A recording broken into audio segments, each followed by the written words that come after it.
बिल्कुल जी। अज तुसीं देखो जिस तरह अज सरकार वालों किसानों के 3 आर्डीनेंस जारी करके जो इंडिया का माहौल खराब करता है, इनका असीं विरोध करते हैं भी ये जिहड़ा कानून पास किया ये बहुत खतरनाक कानून है। जिहड़ा इंडिया का माहौल नूं सही किया जाए, कानून जिहड़ा रद्द किया जाए। जिहड़ा साडा अज अन्नदाता सड़कों पर तुरिया फिरदा है, उन्होंने उन्होंने घर लिया जाए, कानून वापस किया जाए ताकि जिहड़ा सुख का साह लैण। ਅਸੀਂ ਇਸੇ ਸੰਬੰਧ ਵਿੱਚ ਜਿਹੜਾ ਕਿਸਾਨ ਯੂਨੀਅਨ ਨੇ ਧਰਨੇ ਲਾਏ ਸੀ, ਸਾਨੂੰ ਸ਼ੰਭੂ ਬਾਰਡਰ ਤੋਂ ਅੱਗੇ ਨਹੀਂ ਜਾਣ ਦੇ ਰਹੇ। ਜਿਹੜੇ ਵੀ ਸਾਡੇ ਕਿਸਾਨ ਜਾਣਾ ਚਾਹੁੰਦੇ, ਦਿੱਲੀ ਜਾ ਕੇ ਆਪਦਾ ਪੱਖ ਪੇਸ਼ ਕਰਨਾ ਚਾਹੁੰਦੇ ਆ ਜਾਂ ਆਪਦਾ ਰੋਸ ਜਿਹੜਾ ਆਪਦਾ ਜ਼ਾਹਰ ਕਰਨਾ ਚਾਹੁੰਦੇ ਆ, ਦਿੱਲੀ ਨੂੰ ਸਾਡਾ ਜਾਣ ਨਹੀਂ ਦੇਣ ਦੇ। ਉਸ ਦੇ ਸੰਬੰਧ ਵਿੱਚ ਅਸੀਂ ਹੁਣ 10 ਨਵੰਬਰ ਨੂੰ ਹੁਸੈਨੀਵਾਲਾ ਬਾਰਡਰ ਖਲਾਉਣ ਵਾਸਤੇ ਇੱਥੇ ਇੱਕ ਰੋਸ ਰੈਲੀ ਕਰ ਰਹੇ ਹਾਂ ਵੀ ਜੇਕਰ ਸਾਨੂੰ ਸਰਕਾਰ ਜਿਹੜੀ ਆ ਉਹ ਸਾਡੇ ਆਰਡੀਨੈਂਸ ਵਾਪਸ ਨਹੀਂ ਲੈਂਦੀ, जेकर ये चाहती है भी खुली मंडी च असीं सारा कुछ करना, फिर साडा जिहड़ा हुसैनी वाला बार्डर खोल देन, असीं जित्थों तक मर्जी अपनी फसल बेच के आईए। साडे पंजाब नूं, पंजाब दे जिहड़ा मुख मंत्री आ जां पंजाब सरकार नूं उन्हां नूं जिहड़ा एक आर्डर दिते जाण भी वो आपदा बार्डर खोल के जिथे मर्जी फसल बेचण। सानूं साडा माल जिहड़ा सिद्धा इत्थों पाकिस्तान दे राहीं अफगानिस्तान गांह लम्मा गांह जिहड़ा दूजे देशां इराक तक पहुँचाउण दा जिहड़ा साडा वो सानूं जिहड़ा वो देवे ताकि असीं जिहड़ा आपदा किसान आ वो आपदा फसलां बेच के जिहड़े साडे ट्रांसपोर्टर आ वो आपदे ट्रक्कां राहीं उत्ते माल ढो के एक वधिया जिहड़ा आपदा गुजारा करन ते जिहड़ा खुशहाल होवे। इस बार्डर खुल्लण नाल साडा किसान, जिथे किसान खुशहाल होना है उत्थे साडा व्यापारी भी खुशहाल होना है, उत्थे साडा जिहड़ा नौजवान वो भी खुशहाल होना है, उत्थे साडा जिहड़ा दिहाड़ीदार वो भी खुशहाल होना है। क्योंकि जे बार्डर खुलता है इत्थे व्यापारी आउणगे, इत्थे होटल बनणगे, इत्थे वड्डे वड्डे जिहड़े माल गोदाम बनणगे, उहदे विच कितना रोजगार मिलना है, उहदे नाल बहुत ज़्यादा वड्डा रोजगार मिलना है। जिहड़ा पंजाब साडा इसे चीज़ खुशहाल हो जाना। इस करके असीं जिहड़ी 10 तरीक नूं रैली कर रहे हैं, साडी लोकां नूं अपील है भी 10 तरीक नूं 10 नवंबर नूं हुसैनी वाला बार्डर ते एक किसान बचाओ बार्डर खिलाओ रैली कर रहे हैं। उहदे विच हुम हम आके पहुँचो ताकि असीं मोदी सरकार के कन्न खोल सकीए भी जे तू साडा कानून वापस नहीं लैंदा तो साडे सारे बार्डर खोल दे, असीं अपने आप आपदी कमाई कर लांगे। पाकिस्तान दे विच 60 रुपये कणक आ, साडी 20 रुपये तो घੱਟ है, जे सानूं उत्थे 30 रुपये मिले तां भी सानूं 10 रुपये का फायदा हो गया। ਜਿਹੜੀਆਂ ਚੀਜ਼ਾਂ ਉਧਰ ਹੈ ਜਿਵੇਂ ਲਾਚੀਆਂ ਜਾਂ ਹੋਰ ਚੀਜ਼ਾਂ ਉੱਥੇ ਇੱਥੇ 4-4 ਹਜ਼ਾਰ ਨੂੰ ਕਿਲੋ ਆ, ਉੱਥੇ ਉਹ ਵੀ ਉੱਥੇ 1000 ਰੁਪਏ ਨੂੰ ਕਿਲੋ ਮਿਲ ਜਾਂਦੀਆਂ ਨੇ। ਸਾਨੂੰ ਉਧਰ ਚੀਜ਼ਾਂ ਸਸਤੀਆਂ ਮਿਲਣੀਆਂ, ਸਾਡੀਆਂ ਉਧਰ ਮਹਿੰਗੀਆਂ ਜਾਣੀਆਂ। ਸਾਨੂੰ ਬਹੁਤ ਜ਼ਿਆਦਾ ਜਿਹੜਾ ਹੈ ਸਾਡਾ ਪੰਜਾਬ ਖੁਸ਼ਹਾਲ ਹੋਣਾ, ਬਹੁਤ ਜ਼ਿਆਦਾ ਤਰੱਕੀ ਕਰਨੀ ਆ। ਫਿਰ ਵੇਖੋ ਵੀ ਟਰਾਂਸਪੋਰਟ ਜਿਹੜੀ ਆ ਸਾਡੀ ਟਰਾਂਸਪੋਰਟ ਖਤਮ ਹੋਣ ਦੇ ਕਿਨਾਰੇ ਬੈਠੀ ਹੋਈ ਹੈ।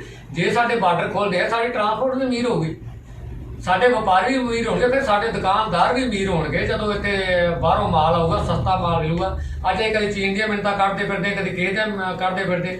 ਹੁਣ ਜਿਹੜਾ ਇਹ ਜੇਕਰ ਬਾਹਰ ਬਾਰਡਰ ਦੇ ਚੀਜ਼ਾਂ ਖੋਲ੍ਹਦੇ ਆ ਸਾਡਾ, ਤਾਂ ਇੱਥੋਂ ਸਾਡਾ ਜਿਹੜਾ ਜੋ ਝੋਨਾ ਹੈ, ਚੌਲ ਆ, ਜੋ ਮਰਜ਼ੀ ਹੈਗਾ, ਜਿਹੜਾ ਸਾਨੂੰ ਐਡੀ ਦੂਰ ਬੰਦਰਗਾਹ ਤੇ ਜਾਣਾ ਪੈਂਦਾ ਹੈ, ਕਾਂਡ ਲਈ ਜਾਣਾ ਪੈਂਦਾ, ਉਹ ਸਾਨੂੰ ਤਾਂ ਨੇੜੇ, ਨਾਲੇ ਸਾਡਾ ਖਰਚਾ ਘੱਟ, ਨਾਲੇ ਸਾਨੂੰ ਉਧਰੋਂ ਸਸਤਾ ਸਮਾਨ ਮਿਲਣਾ। ਸਾਡੇ ਬਹੁਤ ਜ਼ਿਆਦਾ ਫਾਇਦੇ ਨੇ। ਅਸੀਂ ਸਾਰੇ ਜਿਹੜੇ ਪਿੰਡਾਂ 'ਚ ਕਿਸਾਨਾਂ ਨੂੰ, ਦੁਕਾਨਦਾਰਾਂ ਨੂੰ, ਮਜ਼ਦੂਰਾਂ ਨੂੰ, ਨੌਜਵਾਨਾਂ ਨੂੰ ਜਾਗਰੂਕ ਕਰਾਂਗੇ ਵੀ ਜੇ ਬਾਰਡਰ ਖੁੱਲ੍ਹਦਾ ਤੁਹਾਨੂੰ ਆਹ ਫਾਇਦੇ ਹੈਗੇ ਆ। ਉਹਨਾਂ ਜਦੋਂ ਪਤਾ ਲੱਗਾ ਵੀ ਸਾਨੂੰ ਨੌਕਰੀਆਂ ਮਿਲਦੀਆਂ, ਸਾਨੂੰ ਰੁਜ਼ਗਾਰ ਵੀ ਮਿਲਦਾ, ਸਾਡਾ ਕਿਸਾਨ ਵੀ ਅਮੀਰ ਹੁੰਦਾ, ਸਾਡਾ ਵਪਾਰੀ ਵੀ ਅਮੀਰ ਹੁੰਦਾ, ਮਤਲਬ ਹਰ ਇਨਸਾਨ ਨੂੰ ਫਾਇਦਾ। ਇੱਥੋਂ ਤੱਕ ਕਿ ਜਿਹੜੀਆਂ ਕਚਹਿਰੀਆਂ, ਤਹਿਸੀਲਾਂ, ਉਹਨਾਂ ਨੂੰ ਫਾਇਦਾ, ਕਿਉਂਕਿ ਜਦੋਂ ਇੱਥੇ ਹਰ ਚੀਜ਼ ਕਾਗਜ਼ ਪੱਤਰ ਐਰਾ ਵਗੈਰਾ ਬਣਨਗੇ, ਫਿਰੋਜ਼ਪੁਰ ਤਾਂ ਉਹਦੀ ਵੀ ਤਰੱਕੀ ਹੋਣੀ। इस करके जी है भी जरूरी है जो हुसैनी वाला बार्डर ते सुलेमान के बार्डर जो खोलना है बहुत ज़्यादा जरूरी है। ये साडे पंजाब की बहुत ज़्यादा तरक्की जो 1947 तो आ जो साडा अद्धा पंजाब जो पंजाबी साडे आ उधर रह गए आ, साडा ही खून आ। जदों असीं इस तरह साडा बार्डर खोल जाएंगे, साडा माल मेल मिलाप वधूगा, वो भी तरक्की, वो भी देश तरक्की करूगा, असीं भी तरक्की करांगे। असीं चाहुंदे आ भी जिहड़ा साडा गवांढी आ वो भी खुशहाल होवे ते असीं भी खुशहाल होईए। ਜਿਹੜੇ ਲੋਕ ਇਹ ਨਹੀਂ ਚਾਹੁੰਦੇ ਵੀ ਇਹ ਲੋਕ ਖੁਸ਼ਹਾਲ ਹੋਣ, ਉਹ ਹੀ ਜਿਹੜੀਆਂ ਜੰਗ ਦੀਆਂ ਧਮਕੀਆਂ ਦੇ ਕੇ ਜਿਹੜਾ ਸਾਨੂੰ ਆ ਉਹ ਬਰਬਾਦ ਕਰਨਾ ਚਾਹੁੰਦੇ ਆ। ਕਦੇ ਵੀ ਗੁਆਂਢੀ ਨਾਲ ਵਿਗਾੜਨੀ ਨਹੀਂ ਚਾਹੀਦੀ, ਗੁਆਂਢੀ ਨਾਲ ਬਣਾ ਕੇ ਰੱਖਣੀ ਚਾਹੀਦੀ ਹੈ, ਉਹਦੇ ਵਿੱਚ ਹੀ ਫਾਇਦਾ ਹੁੰਦਾ ਹੈ। ਇਸ ਕਰਕੇ ਜੇ ਸਾਡਾ ਇਹ ਬਾਰਡਰ ਖੁੱਲ੍ਹਦਾ, ਸਾਡੇ ਚੀਨ ਨਾਲ ਵੀ ਬਣੂਗੀ, ਸਾਡੀ ਪਾਕਿਸਤਾਨ ਨਾਲ ਵੀ ਬਣੂਗੀ, ਸਾਡੀ ਅਫਗਾਨਿਸਤਾਨ ਨਾਲ ਬਣੂਗੀ, ਸਾਡੀ ਇਰਾਕ ਨਾਲ ਵੀ ਬਣੂਗੀ, ਮਤਲਬ ਸਾਡੀ ਸਾਰਿਆਂ ਨਾਲ ਹੀ ਬਣੂਗੀ। ਇਸ ਕਰਕੇ ਜਿਹੜੇ ਆ ਬਾਰਡਰ ਖੁੱਲ੍ਹਣੇ ਬਹੁਤ ਜ਼ਿਆਦਾ ਜ਼ਰੂਰੀ। मेरे तो पहला आप जी ਨੂੰ ਜ਼ਿਲ੍ਹਾ ਪ੍ਰਧਾਨ ਸਰਦਾਰ ਗੁਰਚਰਨ ਸਿੰਘ ਭੁੱਲਰ ਨੇ ਬੜੇ ਵਿਸਥਾਰ ਤੇ ਸੁਚੱਜੇ ਢੰਗ ਨਾਲ ਦੱਸਿਆ ਕਿ ਬਾਰਡਰ ਖੋਲ੍ਹਣ ਦੇ ਕੀ ਫਾਇਦੇ ਹੋ ਸਕਦੇ ਨੇ, ਤੇ ਮੈਂ ਉਸ ਗੱਲ ਨੂੰ ਜ਼ਿਆਦਾ ਐਲੈਬੋਰੇਟ ਨਹੀਂ ਕਰਨਾ ਚਾਹੁੰਦਾ। ਮੈਂ ਤਾਂ ਸਿਰਫ ਜਿਹੜੇ ਬਿੱਲ 3 ਮੋਦੀ ਸਰਕਾਰ ਲੈ ਕੇ ਆਈ ਆ, ਮੈਂ ਉਹਦੇ ਬਾਰੇ ਦੱਸਣਾ ਚਾਹੂੰਗਾ ਕਿ ਪੰਜਾਬ ਦੇ ਸੰਬੰਧ ਵਿੱਚ ਜ਼ਰੂਰੀ ਹੈ 3 ਆਰਡੀਨੈਂਸ ਨਹੀਂ। ਜਦੋਂ ਵੀ ਇਤਿਹਾਸ ਦੇ ਵਿੱਚ ਦਿੱਲੀ ਨੇ ਜਦੋਂ ਵੀ ਕੋਈ ਕਾਨੂੰਨ ਲਾਗੂ ਕੀਤਾ, ਜਦੋਂ ਵੀ ਪੰਜਾਬ ਦੇ ਸੰਬੰਧ ਵਿੱਚ ਕੋਈ ਫੈਸਲਾ ਕੀਤਾ ਤੇ ਉਹਦੇ ਵਿੱਚ ਪੰਜਾਬ ਨੂੰ ਬੇਗਾਨਗੀ ਦਾ ਅਹਿਸਾਸ ਜ਼ਰੂਰ ਕਰਵਾਇਆ ਕਿ ਜਿਵੇਂ ਪੰਜਾਬ ਇਸ ਦਿੱਲੀ ਦਾ ਮਿੱਤਰਿਆ ਪੁੱਤਰ ਹੋਵੇ, ਹਮੇਸ਼ਾ ਹੀ ਪੰਜਾਬ ਨਾਲ ਉਹ ਧੱਕਾ ਹੋਇਆ। ਇਹ ਜਿਹੜਾ 3 ਕਾਨੂੰਨ ਨੇ, ਮੈਂ ਤਾਂ ਕਹੂੰਗਾ ਵੀ ਇਹ ਪੰਜਾਬ ਦਾ ਡੈਥ ਵਾਰੰਟ ਨੇ। ਜਿੱਥੋਂ ਤੱਕ ਉਹਦਾ ਮੋਦੀ ਦਾ ਅੜੀਅਲ ਰਵੱਈਆ ਅਸੀਂ ਵੇਖ ਰਹੇ ਹਾਂ, ਉਸ ਤੋਂ ਇਹ ਸਾਬਤ ਹੁੰਦਾ ਹੈ ਕਿ 2 ਸਟੇਟਾਂ ਲਗਭਗ ਮੁਕੰਮਲ ਜਾਮ ਪਈਆਂ ਹੁਣ, ਹਰਿਆਣਾ ਤੇ ਪੰਜਾਬ। ਉਹੀ 2 ਮੁੱਖ ਸਟੇਟਾਂ ਜਿਹੜੀਆਂ ਇਸ ਅਨਾਜ ਭੰਡਾਰ ਜਿਹੜਾ ਦੇਸ਼ ਦਾ 60% ਯੋਗਦਾਨ ਪਾਉਂਦੀਆਂ ਹਨ, ਉਹ ਜਾਮ ਪਈਆਂ ਹਨ ਤੇ ਉਹਦੇ ਕੰਨ ਤੇ ਜੂੰ ਨਾ ਸਰਕੇ ਤੇ ਸਮਝੋ ਕਿ ਉਹਦੀ ਕਿੰਨੀ ਬਦਨੀਤ ਆ ਇਸ ਖਿੱਤੇ ਪ੍ਰਤੀ। ਸੋ ਉਹਦਾ ਹੱਲ ਇੱਕੋ ਹੀ ਆ ਵੀ ਜੇ ਉਹਨੇ ਆਰਡੀਨੈਂਸ ਵਾਪਸ ਨਹੀਂ ਲੈਣੇ, ਸਾਡੀ ਸੁਣਵਾਈ ਨਹੀਂ ਕਰਨੀ, ਤਾਂ ਸਾਡੇ ਬਾਰਡਰ ਖੋਲ੍ਹ ਦਿੱਤੇ ਜਾਣ, ਫਿਰ ਅਸੀਂ ਜਾਣੀਏ ਤੇ ਸਾਡਾ ਵਪਾਰ ਜਾਣੇ। ਬਸ ਇੰਨੀਆਂ ਕੁ ਮੇਰੀਆਂ ਬੇਨਤੀਆਂ। ਵਾਹਿਗੁਰੂ ਜੀ ਕਾ ਖਾਲਸਾ, ਵਾਹਿਗੁਰੂ ਜੀ ਕੀ ਫਤਿਹ।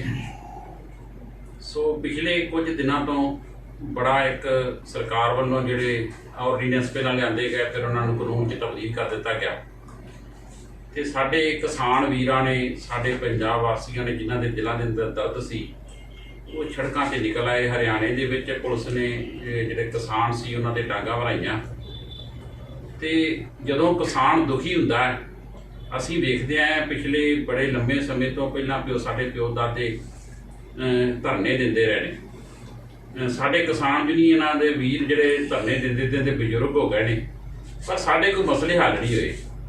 ਹੁਣ ਵੀ ਜਦੋਂ ਕਾਨੂੰਨ ਬਣੇ ਤੇ ਕਾਨੂੰਨ ਬਣਨ ਦੇ ਵਿਰੋਧ ਦੇ ਵਿੱਚ ਪੰਜਾਬ ਦੀਆਂ ਸਮੁੱਚੀਆਂ ਜਥੇਬੰਦੀਆਂ ਨੇ ਦਿੱਲੀ ਵੱਲ ਨੂੰ ਕੂਚ ਕਰਨਾ ਚਾਹਿਆ ਤਾਂ ਉਹਨਾਂ ਨੇ ਸ਼ੰਭੂ ਬੈਰੀਅਰ ਤੇ ਪਾਣੀ ਦੀਆਂ ਵਿਛਾੜਾਂ ਮਾਰ ਕੇ, ਡਾਂਗਾ ਮਾਰ ਕੇ ਪਿਛਾਂ ਮੋੜ ਦਿੱਤਾ ਗਿਆ। ਅੱਜ ਵੀ ਉੱਥੇ ਜਥੇਬੰਦੀਆਂ ਧਰਨੇ ਲਾ ਕੇ ਬੈਠੀਆਂ ਨੇ ਵੀ ਸਾਨੂੰ ਗਾਂਹ ਜਾਣ ਦਿੱਤਾ ਜਾਵੇ।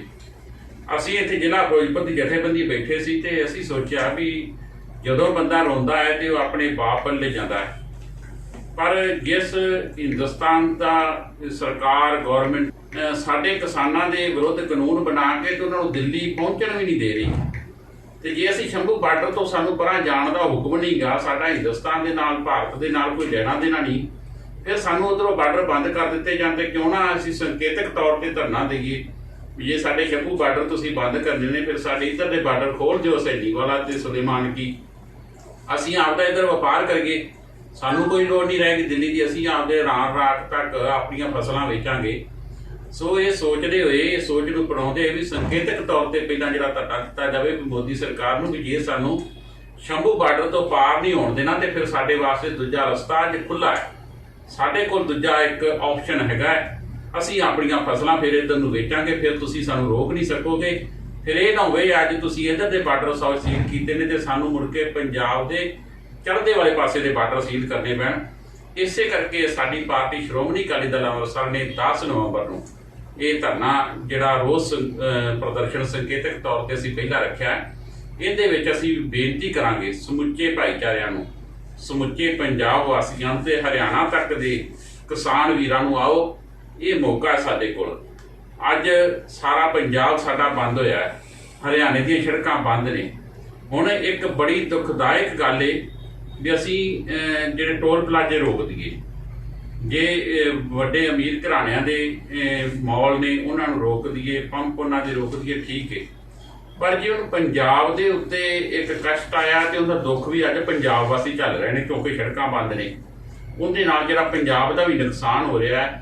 ਸੋ ਅਸੀਂ ਬੇਨਤੀ ਕਰਾਂਗੇ ਸਮੁੱਚੀਆਂ ਭਾਈਚਾਰੇ ਨੂੰ, ਕਿਸਾਨ ਯੂਨੀਅਨਾਂ ਨੂੰ, ਲੇਬਰ ਯੂਨੀਅਨਾਂ ਨੂੰ, ਵਪਾਰੀ ਭਰਾਵਾਂ ਨੂੰ ਵੀ ਆਓ ਸਾਰੇ ਇਕੱਠੇ ਹੋ ਕੇ 10 ਨਵੰਬਰ ਨੂੰ ਆਪਾਂ ਇਹੋ ਜਿਹੀ ਇੱਕ ਲਾਮਬੰਦੀ ਵਿਖਾਈਏ ਵੀ ਉਸ ਤੋਂ ਬਾਅਦ ਜਿਹੜੀ ਸਰਕਾਰ ਹੈ ਉਹਨੂੰ ਇਹ ਫਿਕਰ ਪੈ ਜਾਵੇ ਵੀ ਜੇ ਅਸੀਂ ਸ਼ੰਭੂ ਦਾ ਬਾਰਡਰ ਨਾ ਖੋਲ੍ਹਿਆ ਤੇ ਇਹਨਾਂ ਕੋਲ ਜਿਹੜਾ ਦੂਜਾ ਰਸਤਾ ਅੱਜ ਜਿੰਦਾ ਹੈ।